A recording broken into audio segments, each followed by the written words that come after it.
session 1 of what I'm calling Holiness. And this week I'm going to look at the word holiness. Now again, it's rather presumptuous to think that in 6 short sessions we can cover the whole topic, but at least we can explore some of it. The word holy is probably used in 2 different ways. The first one is with the meaning of separate, set apart. The other is that that one is where we refer to God's holiness. The other one is where we talk about perhaps a moral purity. I'm going to be using both of these during this week. I'm going to begin with the holiness of God. Now in Isaiah chapter 6 we have a vision of Isaiah as he saw into the throne room of God. And what he describes is absolutely awesome.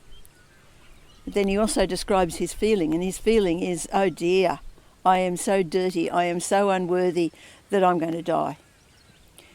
God's holiness is awesome and it's fearful.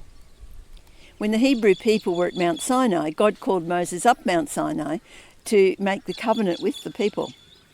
But he gave instructions to the people that they were not to go near the mountain. They weren't to touch it or they would die.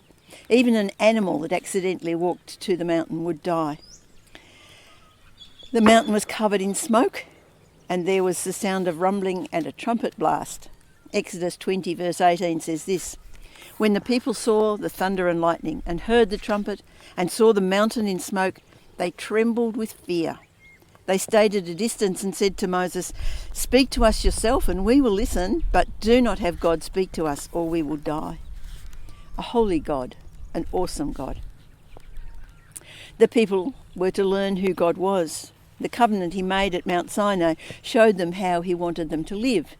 And immediately he gave Moses instructions for the tabernacle, because they had to learn how to live with a holy God.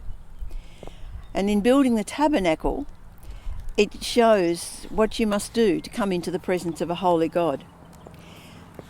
They couldn't approach God without their sin being dealt with, without being cleansed. And so the first thing you saw when you walked into the tabernacle was the altar of sacrifice for sin.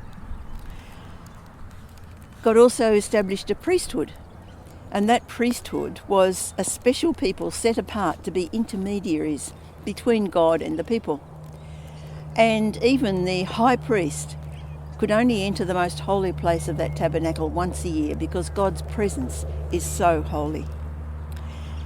God also demonstrated to them by showing them their disobedience, their dishonouring of him would just simply not be tolerated.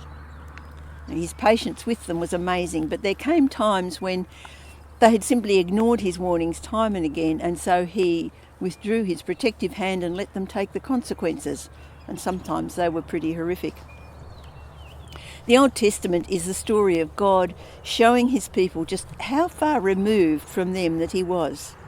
And yet in his love he watched over them, he blessed them in so many ways.